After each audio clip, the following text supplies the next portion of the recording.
Teacher Laisel. Kasama kayo, magkasama kayo. Magkasama kayo dito.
Patayin nyo muna yun. Tayo. Atras ka na lang, Ben. Brother, atras ka ba? Atras ka konti tayo.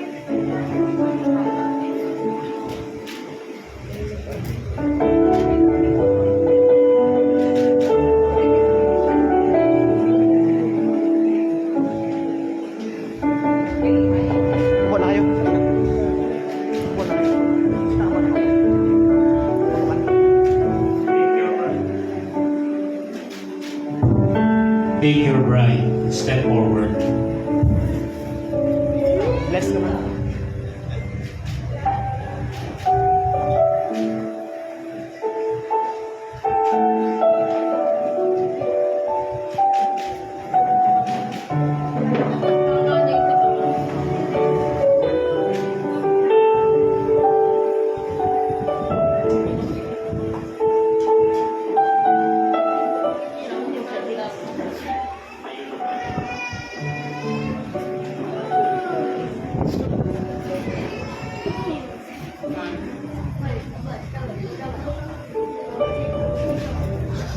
To the congregation,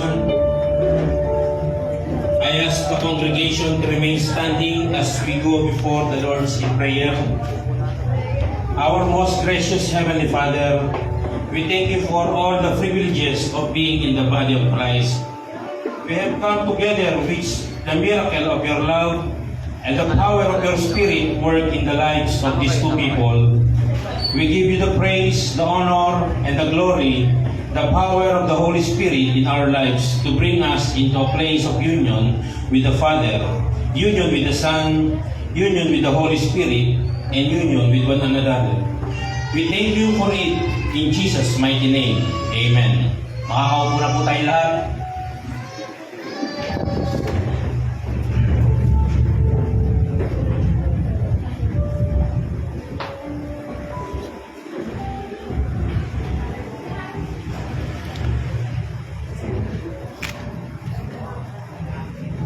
And the sponsor, this is the day.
scripture from the 5th chapter of the book of Ephesians.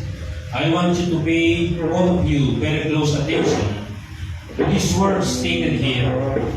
They are the words from God's Word that the Holy Spirit will honor us. We stand them in faith.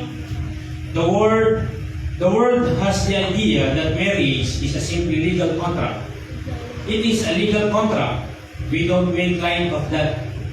But at the same time, it is a spiritual contract. When the words of faith are spoken according to the Word of God between two born-again believers, the power of God goes into operation.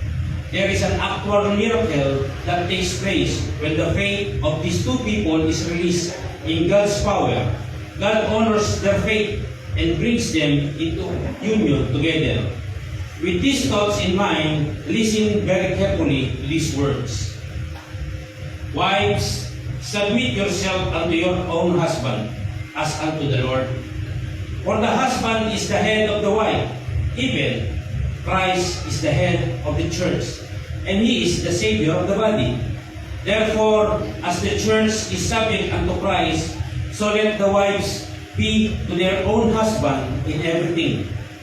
Husband, love your wives, even as Christ also loved the church, and gave himself for it, that he might sanctify and cleanse it with the washing of water by the word, that he might present it himself a glorious church, not having spot or wrinkles, or any such thing, but it should be holy and without blemish.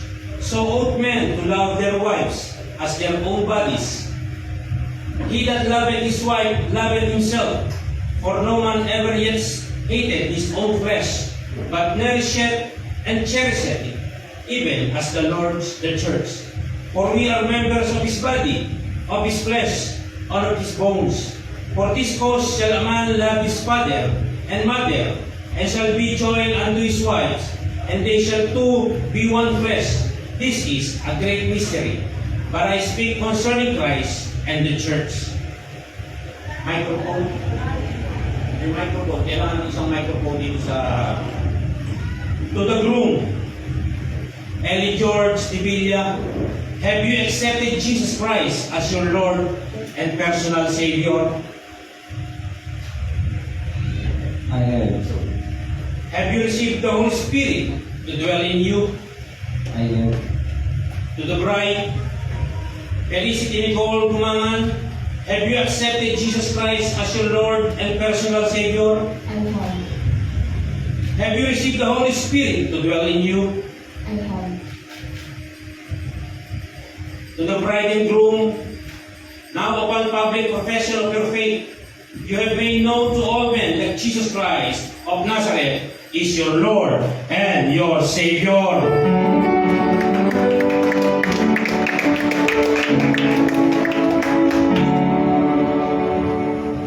I make this announcement before this congregation and these witnesses.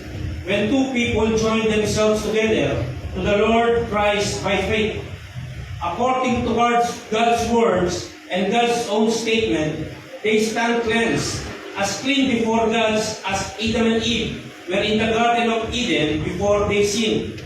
This is not just a forgiveness of sin. The Bible says any man who is in Christ is a new creation. All things have passed away, and all things have become anew. A miracle took place when you made Jesus the Lord of your life. The Holy Spirit used the very power of God, His creative power, to cause your spirit to be reborn. It is the same power that God used when He raised Jesus from the dead. And He joined us to Jesus by the power. When two born-again believers come before God to be joined together as husbands and wife, the Apostle Paul calls it a mystery and says, "But I speak concerning Christ and the church. When you made Jesus the Lord of your lives, you were joined to Him." 1 Corinthians 6:17 says, "You are one spirit with Him." Here in Ephesians, it says that you have become one flesh with the Lord. You are His, and He is yours. You are one together with Him.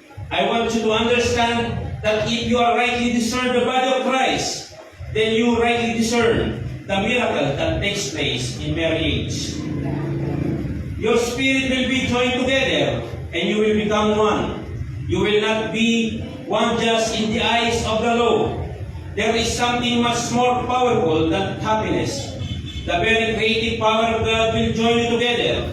The same power that joined you with Jesus when you made Him your Lord will join you together.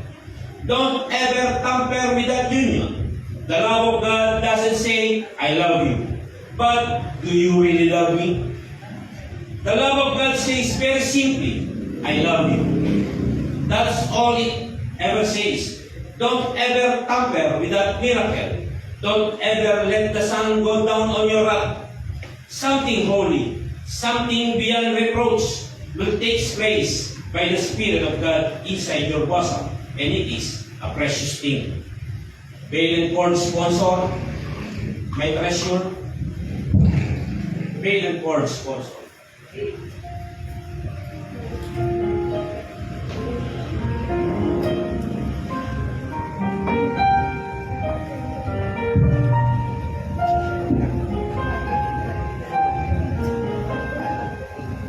How do we to follow any rainbow? Search the world to find my dream come true.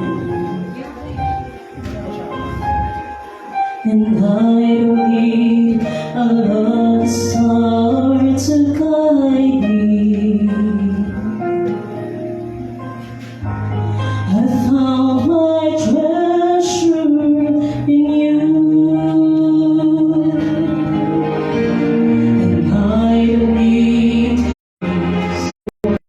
when you love me. And now my greatest joy is loving you. The hope I lost was found and made anew. Now my lonely days are finally through. I have found my life in loving you.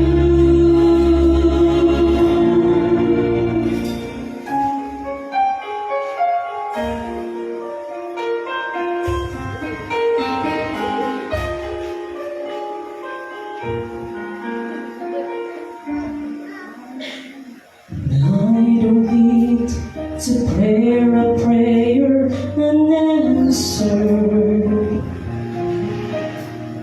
Make a wish that will never, never come true.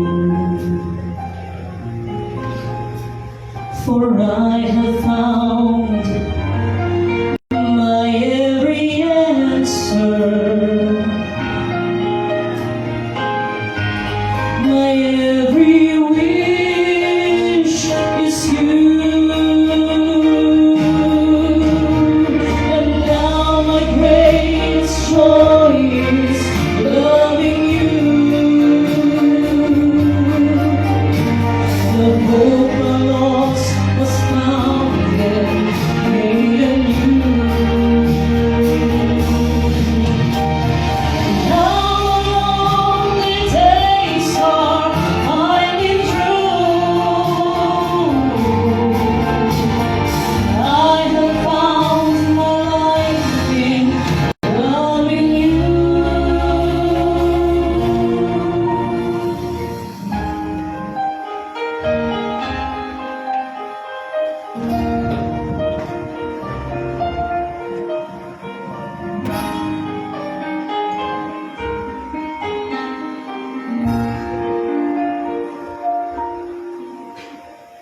I don't need to follow any rainbow.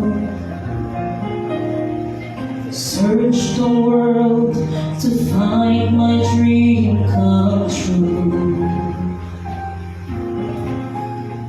And I don't need a love star to guide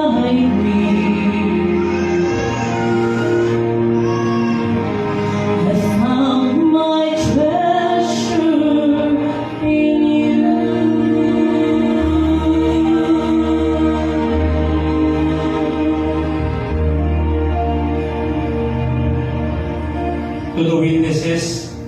I want to speak this to the witnesses here. Jesus said in the 18th chapter of Matthew's Gospel again, I say unto you, that if two of you shall agree on earth as touching anything that they shall ask, it shall be done from them of my Father which is in heaven. You are not here just because of tradition. You are here for a serious purpose, to bear witnesses forever of the miraculous union that will take place, and to add your agreement before God to that which takes place. Don't ever tamper with that agreement. From this day forward, regardless of what comes, you are in agreement with this union. Don't ever attempt in any way to cause it to be anything other than a happy union. Professional vows to the groom, Ellie George, marka sa kanya, ilang lang siya.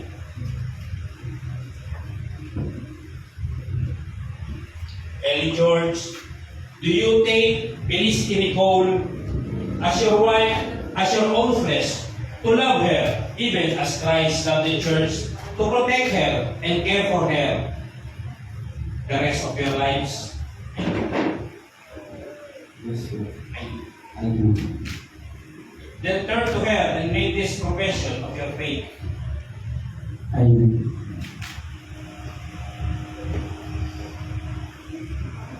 Ellie George, according to the Word of God, I, Ellie George, according to the Word of God, according to God, leave my father lead my father and my mother, and my mother, and I join myself to you, and I join myself to you, to be a husband to you. to be husband to you. From this moment forward, For this moment forward, we shall be one. we shall Palakpakan natin ang Panginoon.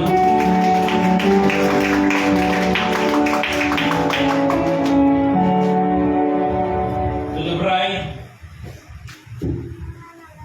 I, Felicity Nicole, Felicity Nicole, according to the Word of God, according to the Word of God, submit myself to you, submit myself to you, to be a wife to you. to be a wife to you.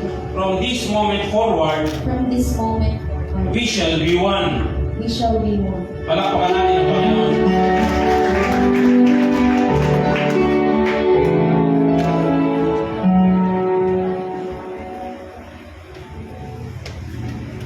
Singsing. Asan yung singsing?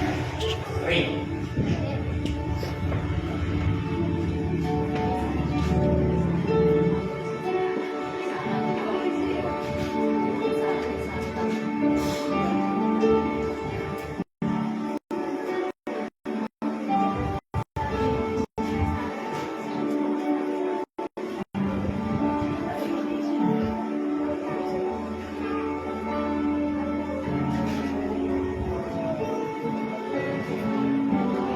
A ring is a very precious thing, a token of your faith, of your love.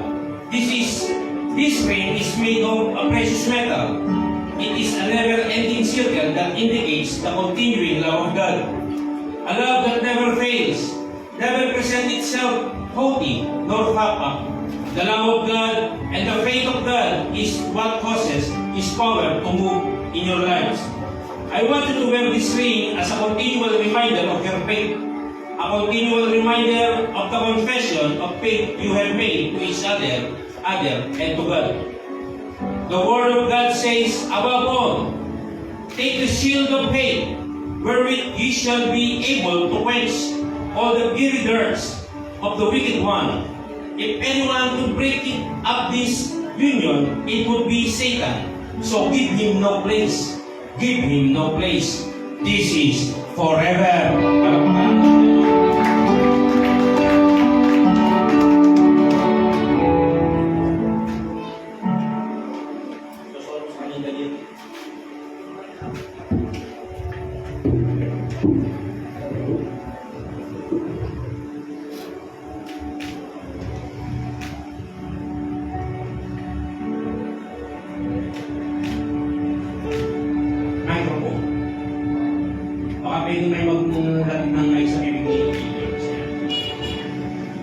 kanya narinig.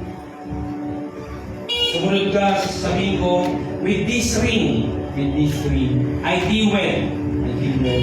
It is a token of my love for you, Is a token of love for you, and a token of my faith a token of my faith that I receive now. that I receive now. In Jesus' name, In Jesus' name. palakpakan natin ang Panginoon.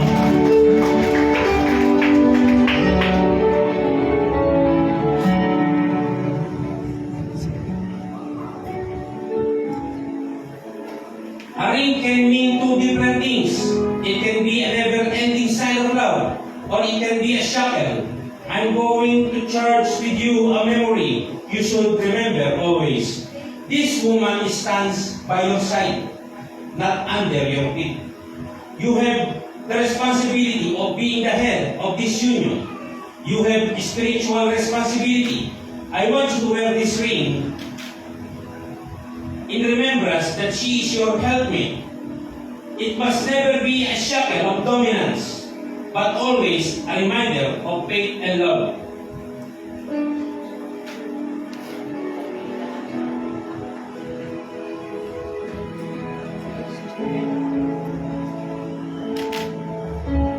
I want you to place this ring on his finger with this peace of mind.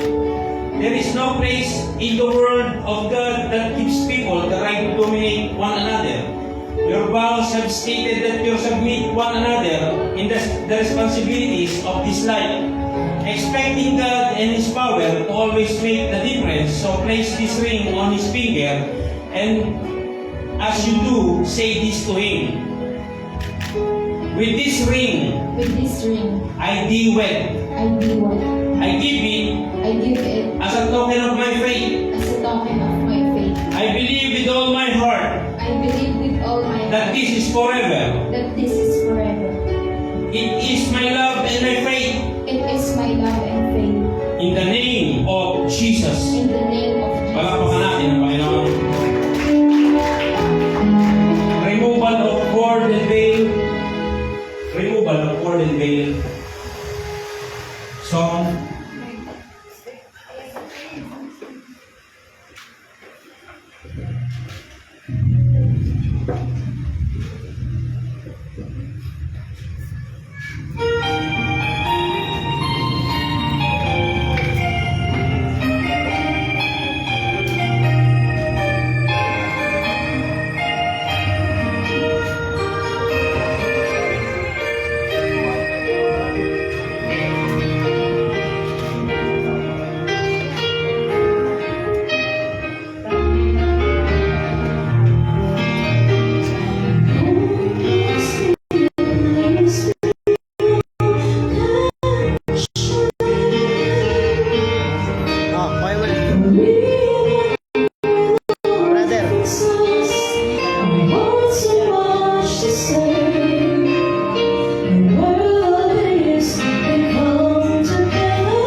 as a representative of Jesus Christ before Almighty God, and in the name of the Father, of His Son Jesus, and by the power of the Holy Spirit of God, I now pronounce you one together. You are now husband and wife.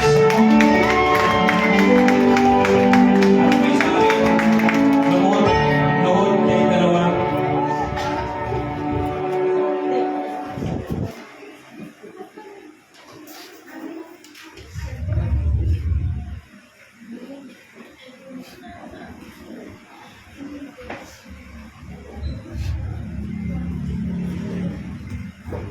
To the bride and groom, both of you as believers have received the communion table in the past. You have known what this means, but I want to remind you that we live under the covenant with God. This covenant was ratified by the shed blood of Jesus Christ at Calvary. Now we see something new that has never existed before. When each of you were born again, you become a new creature in Christ. The two of you together have become a new creature in Christ because you are now one. When you agree one things, they will come to pass. You have an awesome power at your disposal.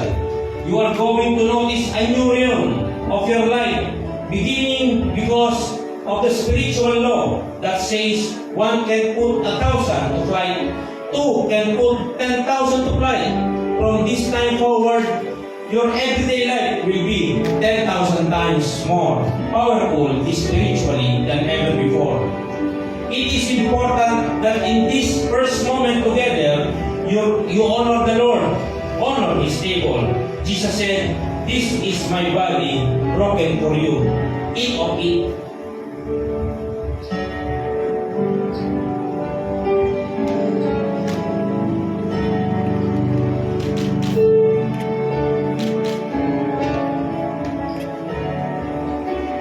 This precious body bore your sicknesses and carried your diseases. The two of you together in the same of Jesus Christ had to God-given faith and the God-given power to toward of sickness, disease, and storm of life and everything that hell would offer any marriage. Through this broken body, you have received into your hands the awesome power of the Almighty God. Jesus also then said, "This is my blood that ratifies the covenant. Drink of my blood, and as often as you drink it, do it in remembrance of me." As you drink tonight, I want you to remember what He has done for you. I want you to remember that the covenant that He made available to you, the power that He has made yours.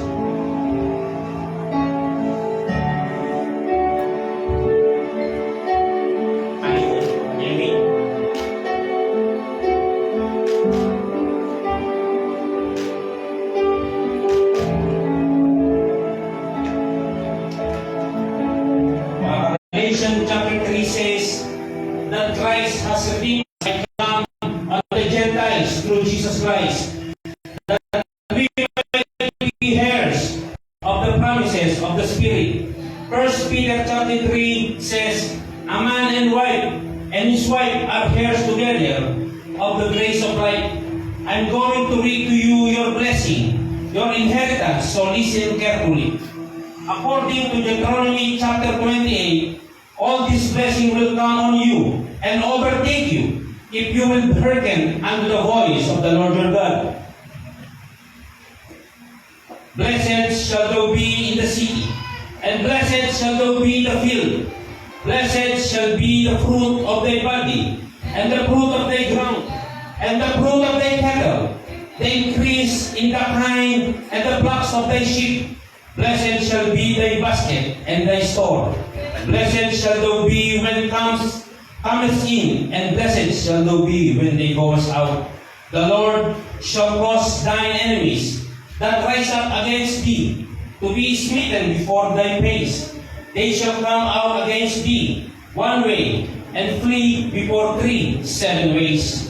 The Lord shall command the blessing upon thee in thy storehouses, and in all that thou settest thine hand unto, and he shall bless thee in the land which the Lord thy God giveth thee.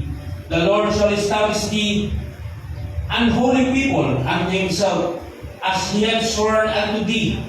If thou shalt keep the commandments of the Lord thy God, and walk in his ways, and all people of the earth shall be see that thou art called by the name of the Lord, and thou shalt be afraid of thee, and the Lord shall be made thee plenteous in goods, and in the fruit of thy body, and in the fruit of thy cattle, and in the fruit of thy ground, and in the land which the Lord sware unto thy fathers to give thee.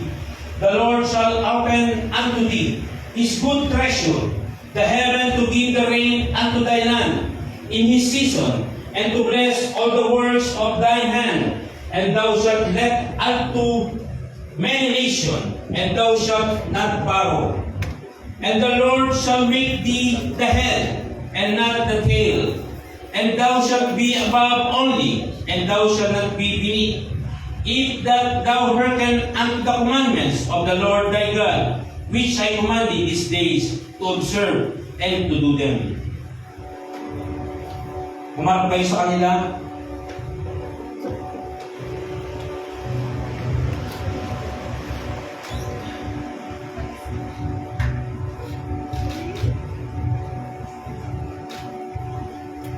To the bride and groom, to the congregation, ladies and gentlemen, I present to you Mr. and Mrs. Ellie George De Villa. Palakpakan natin ang pamilya.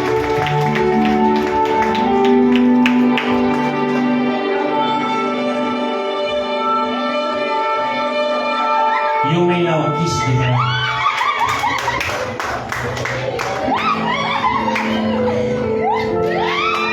Isa pa, yung makadali na.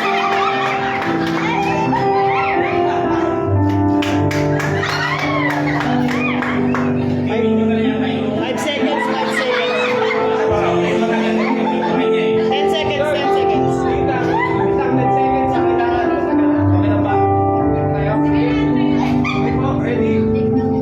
One,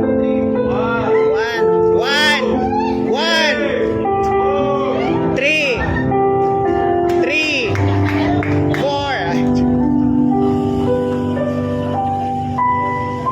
Kilig na kilig po. Signing of the sponsor. Awag mo na kayo.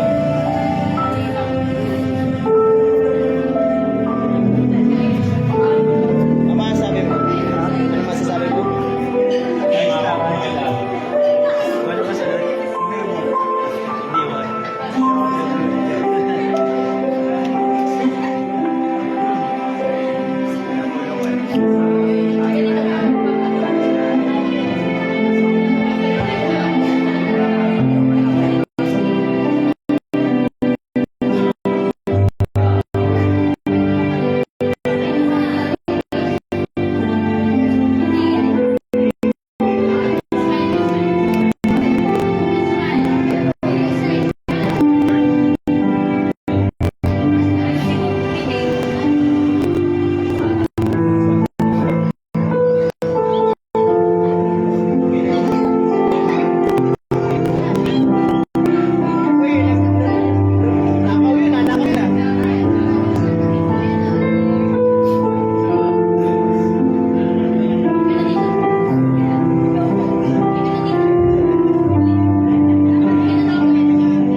Miss Coco Antiporda, Miss Jane Apostadero,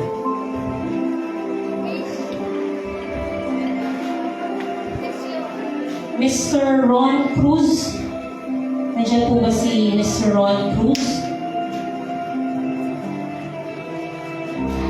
Okay, Miss Mayolita Cruz. Miss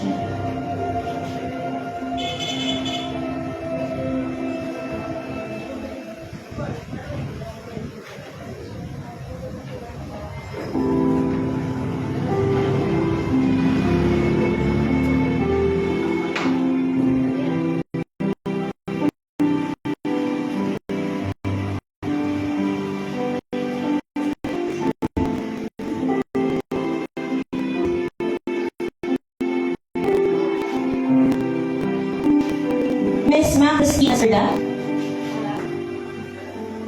Ruby Tomenes. Nandiyan po ba si Ma'am Ruby Tomenes?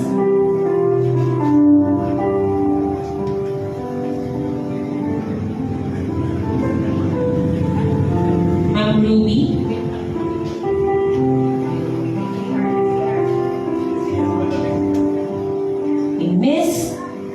Mrs. Levita M. Villamayor,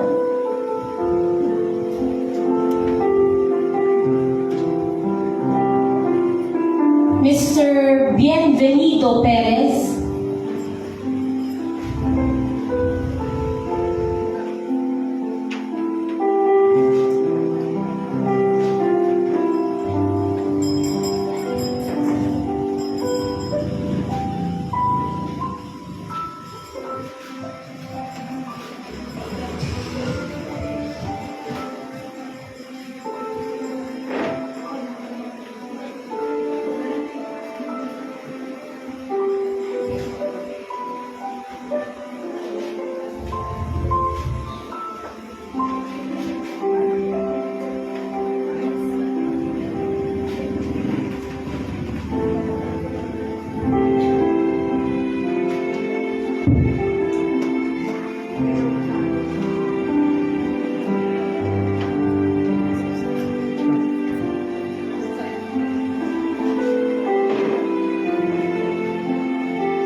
Mr. Alvin Dino.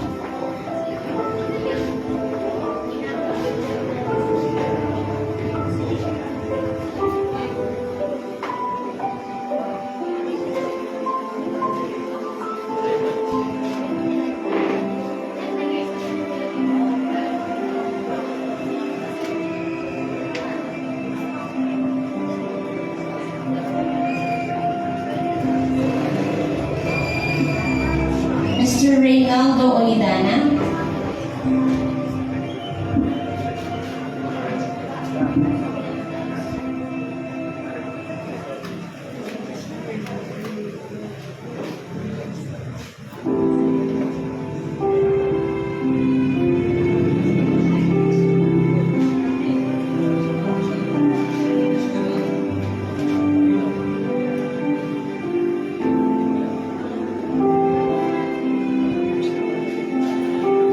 Mrs. Rachel Dino.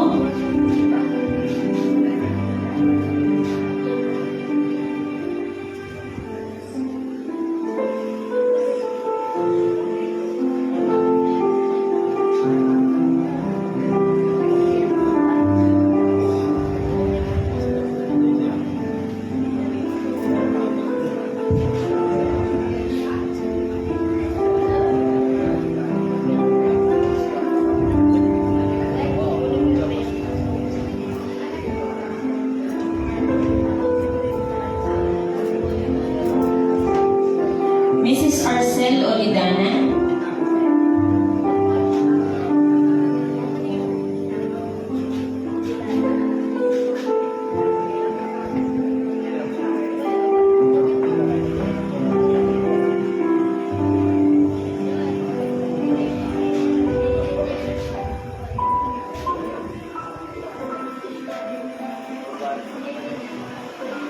Mr. Marlon Dumali.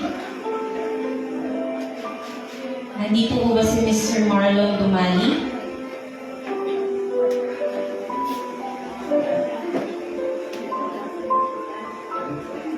Si Mrs. Jennifer Dumali po. Mrs. Jennifer Dumali. Mr. Roy De Umbria. Mr. Roy De Umbria. Mrs. Josephine De Umbria. Mr. Leo V. De Maculangan. Leo V. De Maculangan.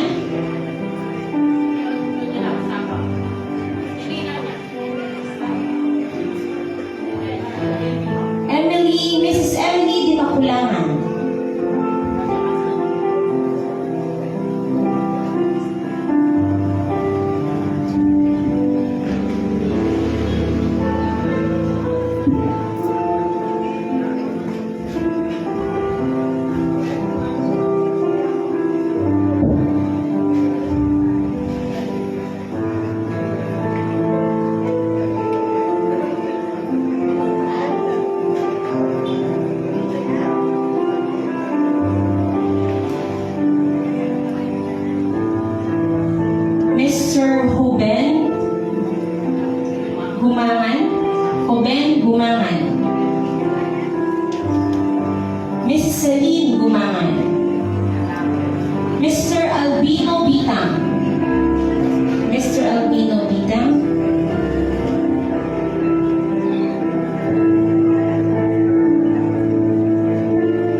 Thank you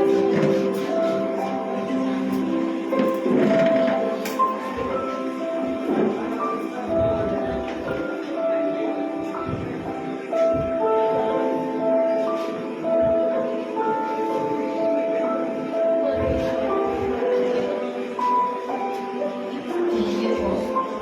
To the bride and groom, congratulations po.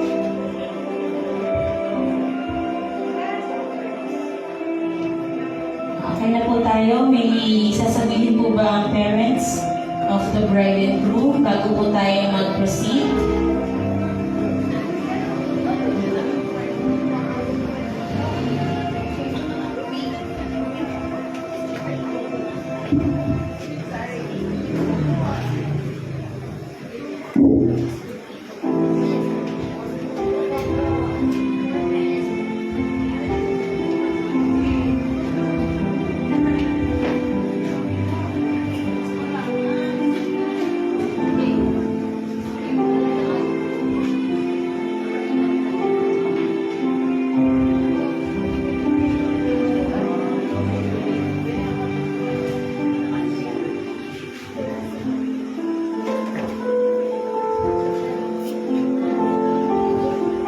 Tinatawagan po ang mother of the groom.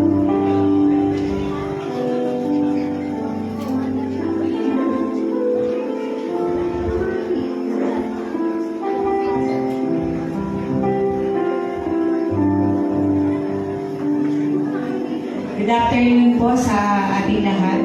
I-invite po namin kayo at the reception po sa Sitio Paraiso, Mambog, Binaon ng Rizal. Doon po tayo magkita-kita para po pagsalu-saluhan ang aming inihanda. Yun lamang po at maraming salamat din po sa GDC Farm. Tapos po, magkakaroon po tayo ng picture taking muna. Si Sir po ang mag-a-assist sa inyo. Pwede po ba patulungan ako with the table para po maging maluwag dito sa front?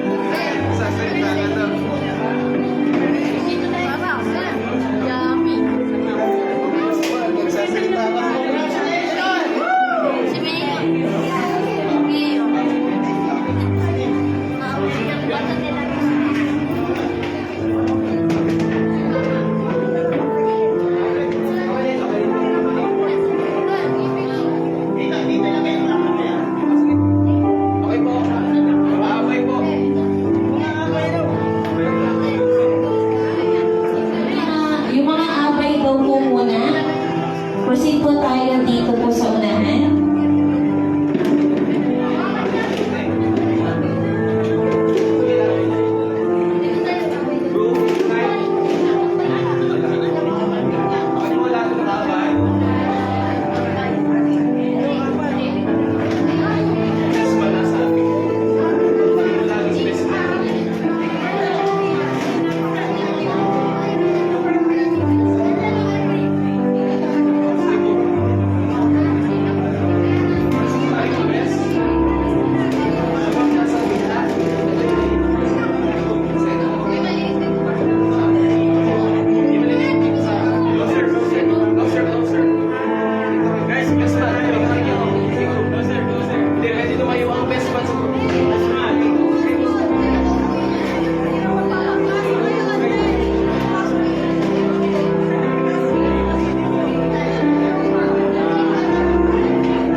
Ready, walking.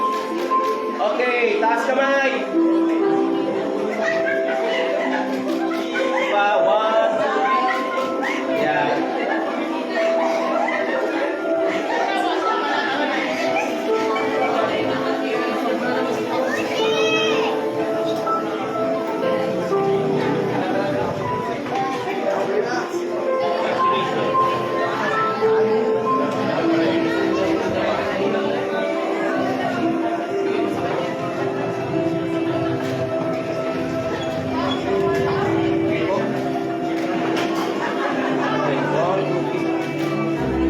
Double check ko lang po. Okay, ready? 1, 2, 3. Okay, walking shot. 1, 2, 3. Okay. Yeah, okay. Boys.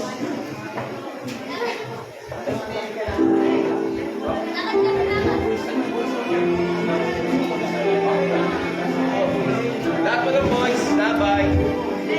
Tas after po, mga ninong ko. Lahat daw po ng boys, groomsmen, Dito na po muna kayo. Boys. Tas mga ninong po. Abay na lalaki.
Ninang, dito po.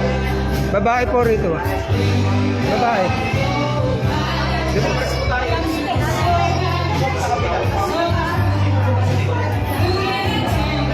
Sir, saan dyan po kayo?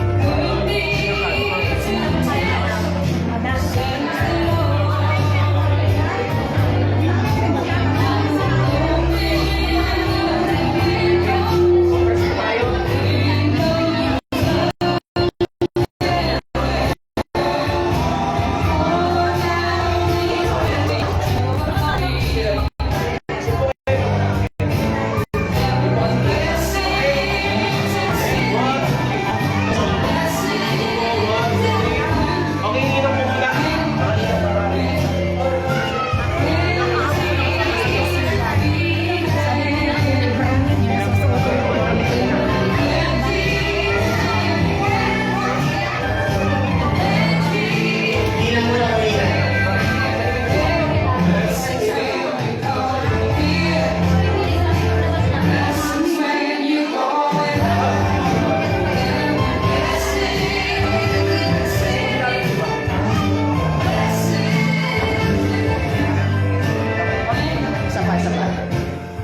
Okay po. All eyes on me. Okay. Sir, please lang po. Okay. 1, 2, 3. Okay, isa pa po. 1, 2, 3. Okay. Ninong. Next po yung magulang po. Ninong daw.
kapatid.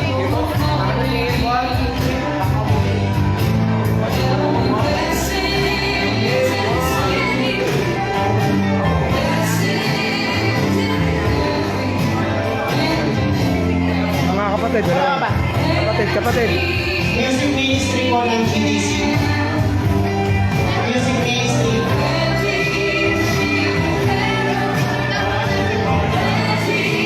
Music ministry. Number 1. Oo, kapatid. Oo.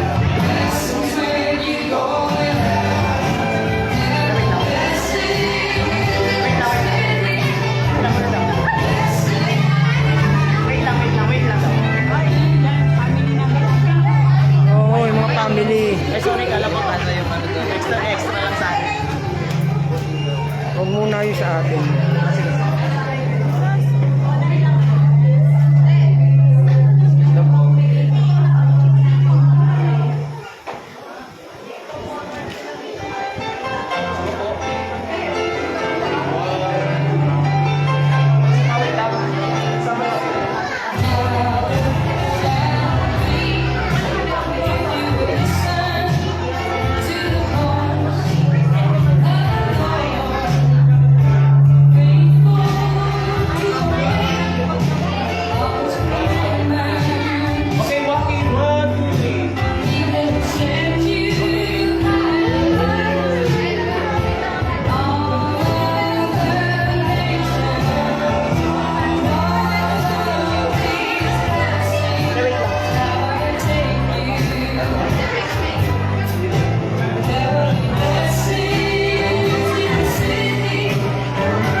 Tanungin mo siya.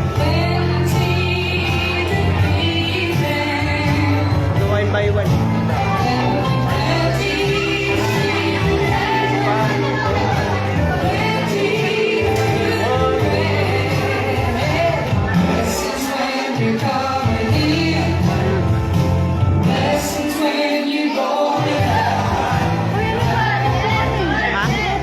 Upo muna kayo. Mauna pa daw yung pamilya.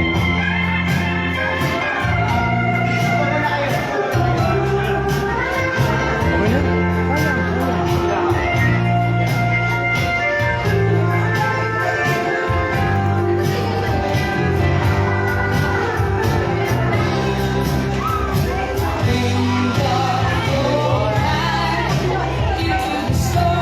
Dapat tingin ako.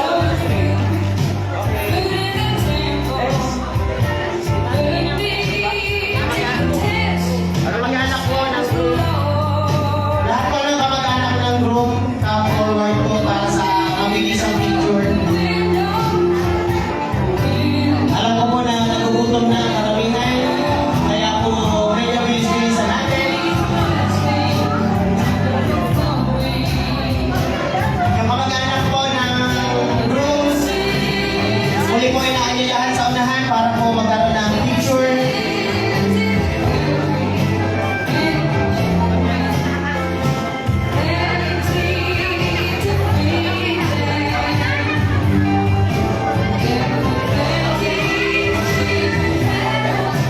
Lahat po ng kamag-anak ng group, tinatawagan po kayo sa unahan. Ayan po, maraming salamat po. Lahat po na itinuturing na kamag-anak, ang group punta sa unahan.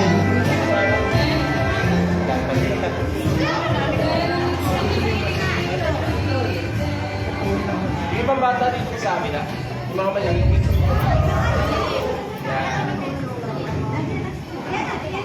Standby po yung kamag-anak ng babae para sa picture.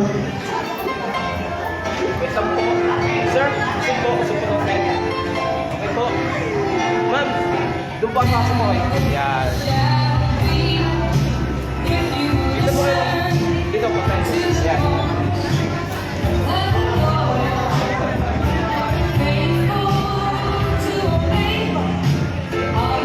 Okay po. Okay na. Okay, ready? One. Okay, so po.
GDC.